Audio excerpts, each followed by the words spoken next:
Hey, welcome back. This is part 2 of making compost.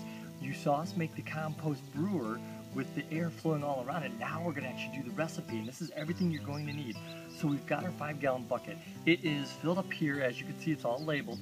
1 gallon, 2 gallon, 3 gallon, 4 gallons. We put 4 gallons of water in. If you use chlorinated water, if you live in the city, put the water in here, let it aerate for probably 3-4 hours. But you know what? I'm in the country. We've got nice well water here. This is good water, okay guys? So it's been sitting out. You're going to want to get your compost. And what I have here is a 1 gallon paint bag. This is a paint strainer bag.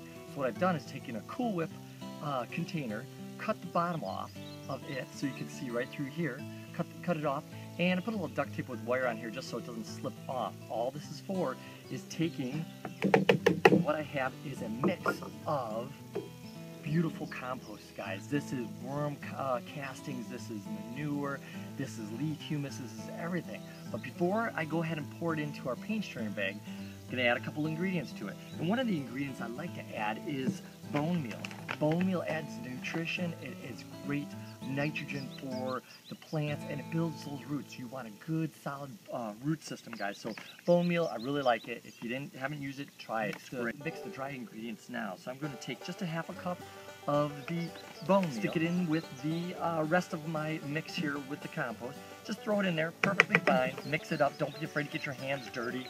But again, this is what you want. This is the key, you guys. This is the compost. So you're going to take a quart, roughly 4 cups, and just dump it right inside the paint bag here. So do this. Doesn't have to be perfect. You know, make a little mess. That's what get out and get dirty is all about. It's fun. Okay, guys, so that's it. And there is your paint bag. So we'll pop this out. Comes our holder. This holder goes across the bucket. It has 2 notches in it, and it has in the middle a hook. All you're going to do is hook the bag to it. Sometimes you can give it a little spin and hook it right in here. This is going to keep the bag central of the bucket, and all the air bubbles can flow around it. If I can get it hooked on here. Several different hooks you can use, any hook that's going to work. So there you go, guys. That's going to hold it straight inside the center of the bucket. We'll go ahead and plop that in here. Just let it soak to the bottom. But as I told you before, we made our aerator. This is the soaker hose. This is what the key is. This is going to go underneath that bag. So you can slip it around the bottom, but it would be best just to put it in first. Slip it to the bottom, let it sink, and the bubbles are just going to town already. This is exactly what you want. Take this fish emulsion seaweed fertilizer. It's a mixture of both of them. This is the 231. It is a Neptune, all organic. I like using organic, and we're going to use 4 ounces of that. So I put 4 ounces in here already. We will dump it straight into here. It doesn't have to be in with the compost. Just put it in with the water. It will mix all around. You got a little extra, just rinse out the container, okay? This is what you guys want. This is your plants are going to love you for this, okay? So go ahead and put that aside. Then the next thing, you gotta have it. This is this is the unsulfured molasses. This is a must. This is gonna get the microorganisms, the microbes really flowing and eating, multiplying. That's what you want. You want those microbes just to multiply. That's the key. This is what the air is going to do. So we gotta feed those guys. They're hungry, so we gotta feed them so they can do their job. 2 ounces of the molasses in here, and there's 1, a little extra, won't hurt either. And there's 2. Keep those guys all eating well, and they eat well, we'll eat well. See, the tea bag is in the center of the bucket. Got the air going into it, and look at all the bubbles flowing all the way around. That is what you want. You want those air bubbles flowing around the tea bag. Let it saturate, let the water saturate all the compost, and get those microbes growing and multiplying. Just let this brew now for about 24 hours. You don't want to 24, 30 hours, right around there. When you see the compost done, it's going to froth up. See the air bubbles, and look at all the foam. That's telling you that the microbes have multiplied by the millions. And look at that. Look at that color in there. That is what you want to have. And that's been about 24 to 30 hours of actually brewing. I've got Sydney here, and you can see the spigot on our container. This is what I was talking about, guys. Sydney, why don't you go ahead and fill up our watering can here. And Sid helps out great in the garden. The kids, I love doing this with the kids. But this is it, guys, look at this. We set it right on the edge. This is exactly where you do on the raised bed, right next to the garlic. We just set it up there.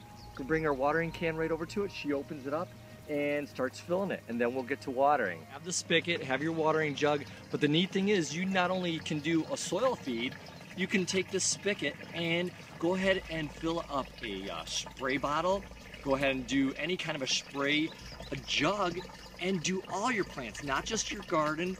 You could do your landscape, you could do your fruit trees, but this is what I'm talking about with the spigot. It makes it so much easier, and it filters out any thicker material, actually food for your soil. This is perfect. The plants will just soak it right up, and you'll see Sydney going and watering our garden right where the garlic is. Yeah, Sydney, go from plant to plant, and you can get the leaves if you want to also. That'll be perfect. A foliar feed is what plants love to have also. This is concentrated, guys, so what we did is we went ahead and diluted it down 1 quart to a gallon of water. And you can do a daily feeding. You can do, anytime you need to water your plants, you can use this. I do not use a lot of nitrogen though, guys. I pretty much use a lower amount of nitrogen. I like to get heavy with the potassium and the phosphorus. All you need for a healthy garden and a happy garden is 3 things. You need your water, you need your sun, you need your soil. But I'll tell you right now, soil is key. You've got to have soil. Watch your water. You can overwater, you can underwater, but your soil is key. Making it nutritious, giving it its minerals and vitamins. That's what the compost tea comes into doing, is enriching your soil. It's going to enrich your plants, make them healthier, make you healthier. But the choices I have right now of watering are a few different things I've got in my arsenal. So typically everybody uses the, handy dandy hose. But you know what? Forget the hose, forget all the tangles. That's not what I want to do here. I want to use the compost tea. So forget the hose, don't need that. For this case, you also could use our pump sprayer. Pump sprayer is great. If you're doing your lawn, your landscape, you can come over here, pump it up, spray your foliar feed. That's great. But you know what? It's not quite what I want in this instance. Other instances, great. Forget that. Then we got the bucket. Don't want to do the bucket. Fill it up. It's cumbersome. It kills your back. Forget that. Stick to the compost tea. Don't haul water. Don't want to do that. So forget it. My weapons of choices are, you got your foliar feed, the sprayer, small. You could use it for house plants. You can use the watering can. This is by far my favorite. If you're just going to water, you could do a foliar feed with it. You could do a soil soak with it. With the compost tea, watering jug, or your spritzer, this is what's going to make your plants healthy. These are my 2 weapons of choice when you're watering the garden. Forget everything else. These are the 2 things. Raised bed gardening with compost tea. This is what your garden could look like. But there's nothing better than having compost tea brewed at home in 24 hours by yourself and a helper to make your gardening that much easier. Thanks a lot, Cindy. You did a great job.